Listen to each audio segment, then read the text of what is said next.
En milieu women, comme c'est un milieu exclusivement, je dirais, agricole, pour aller au champ, vous avez besoin d'une main-d'œuvre abondante. Et tout le monde n'est pas riche pour avoir les ressources nécessaires pour louer la force humaine, les ouvriers qu'il faut.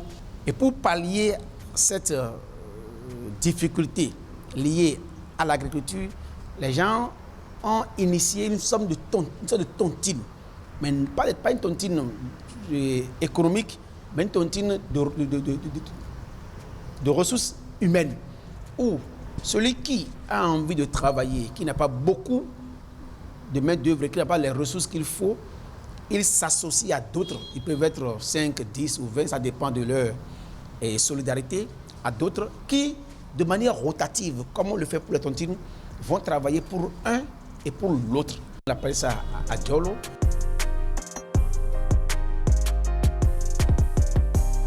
Pour que cette solidarité perdure, il faut que les gens, quand ils arrivent dans le champ de quelqu'un, on puisse bien les nourrir.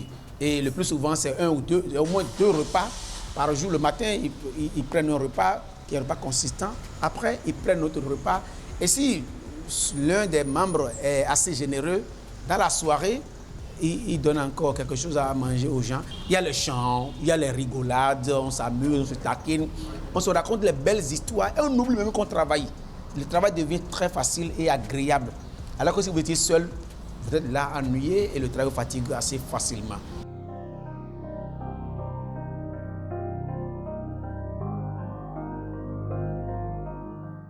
On ne peut pas aller pour vous et vous allez manquer pour les autres. Et si vous allez manquer, vous devez trouver de l'argent pour louer un individu qui viendra vous remplacer dans la tâche que vous devriez faire normalement si vous êtes là.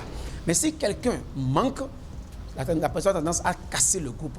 Et il y a cette veille, je dirais, collégiale, qui fait qu'on oblige pratiquement les gens.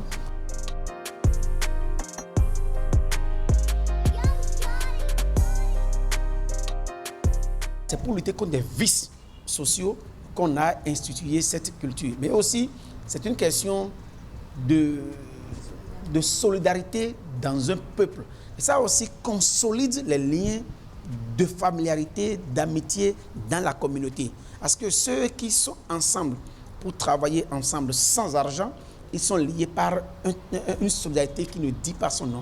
C'était quand même une des cultures que nous avons vécues, nous avons aimées et qui continue dans des milieux les plus reculés aujourd'hui, dans les milieux qui se modernisent, elle tend à disparaître. On peut trouver à travers cette culture des valeurs à promouvoir pour que le travail en groupe soit pérennisé dans notre pays. Et oui, c'est l'ambiance solidarité, l'ambiance entraide. Et heureuse d'en je remarque que cette pratique n'est pas propre qu'aux Wemeno. Hein? Effectivement, plusieurs régions. Ouais. Pratiquement toutes les régions du Bénin sont dans cette solidarité-là, ou je dirais étaient dans cette solidarité, parce que je me demande si ça persiste, si ça continue toujours. Ça, je ne sais pas, mais moi, je me rappelle personnellement que quand j'allais en vacances au village, chez mes oncles, eh bien, écoutez, le matin, on va dans votre champ aujourd'hui, après, demain, on va dans le champ de tel autre, et ainsi de suite. Et donc, déjà, 7h30 ou 8h, les gars sont là, à 10h, 10h30, tout le champ avec une vaste superficie emblavée. Et bon, c'est à ce moment qu'on ramène les repas préparés la veille par les travaux champêtres deviennent une fête. Ah, mais justement, et il y avait donc cette ambiance de famille. Vous voyez. Maintenant, est-ce que ça continue aujourd'hui dans un monde individualiste? Individualiste. C'est le thème aujourd'hui qui nous caractérise malheureusement aujourd'hui au XXIe siècle. On va certainement chercher à savoir.